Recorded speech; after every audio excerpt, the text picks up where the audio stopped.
Someone knows. My word for today is delicious. De-lish-shus. Miss Washington asks, "Was your lunch delicious?" Before speaking, I have to translate in my head. She waits. I eat candy in toilet. Miss Washington looks panicked. What? I realize my mistake. Oh, the toilet. She doesn't look any happier. I add, "Not candy all time. But you always eat in the bathroom?" I nod. Why? How can I explain dragonflies do somersaults in my stomach whenever I think of the noisy room full of mouths chewing and laughing? I'm still translating when her eyes get red. I'll pack you a lunch and you can eat at your desk. No eat in class. I'll fix that. Things will get better, just you wait. I don't believe her, but it feels good that someone knows. October 13th. Most relieved day. At lunch the next day, I stay in class. Miss Scott nods. Can it be this easy? Inside my first brown paper bag, a white meat sandwich, an apple, crunchy curly things sprinkled with salt, and a cookie dotted with chocolate raindrops. Something salty, something sweet. Perfect. I hear pounding footsteps in the long hall. I stop chewing. 2 students run into class, giggling. I firm my muscles, ready for the giggles to explode into laughter thrown at me, but smiles appear instead. The girl has red hair swaying to her bottom, a skirt falling to her calves.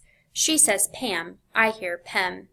The boy of coconut shell skin is dressed better than for church. A purple bow tie, a white shirt that wouldn't wrinkle, even if he rolled down a hill. His shaved head is so shiny and perfect I want to touch it. He speaks slowly and loudly, but I don't mind, because he's still smiling. He says Stephen. I hear Steve-Van. I have not seen them in class, but then I mostly stare at my shoes. I will write in my journal October 14th is most relieved day, as I have noted April 30th was Saigon is gone day, and September 2nd was longest day ever. Though I was saving most relieved day for Father's return, he can have the title, my life's best day, October 14th. Smart again. Pink Boy stands at the board. He can't multiply 18 by 42. I go to the board, chalk the answer in 5 moves. My cheekbones lift to the ceiling until I see horror on the faces of Pem and Stephen. Pink Boy is glowing red against white hair, white eyebrows, and white eyelashes. Miss Scott nudges me toward my seat. Pem reaches for my hand, hers trembling.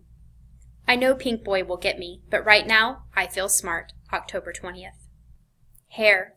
One day the honey-haired girl takes her pink ribbons and knots pigtails in my hair. She stares, shakes her head, yanks back her ribbons. Pink don't look good on you. Then 3 girls of bronze-bred skin remove colorful barrettes from their hair and twist onto my head so many braids. The girls' hair holds the shape of braids even without barrettes. Pem and Stephen nod, so I keep still. Walking home, my shadow shows eels dancing on my head with tails in shapes of bows, stars, and hearts. Mother and brothers notice, pause, then go on with their day. It isn't easy to sleep on a pile of plastic barrettes. The next morning when the girls slip off the barrettes, my hair falls back to being straight. The girls yank my flat strands, walk away. I've spent my life wishing for long hair, and this is what I get, October 23rd. The busy one. Vu Li no longer has time for just me. At sunrise, he throws newspapers onto porches. After school, he flips perfect circles of beef. At sunset, he teaches Bruce Lee moves in our front yard. We line up in 5 rows, squatting and shifting, the only moves he has taught us. I make sure to get in the front row. First came the eager boys. Next came the giggly girls. Then came our neighbors who couldn't help their curiosity. They wave back now, at times bringing jiggly, colorful food we don't eat.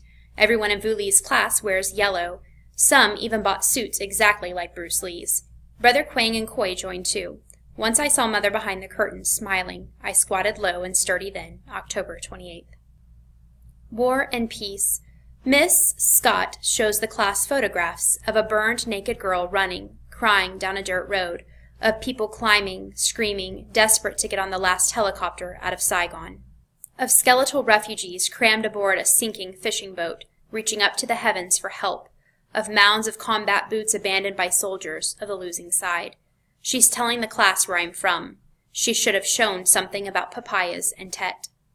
No one would believe me, but at times I would choose wartime in Saigon over peacetime in Alabama. October 29th.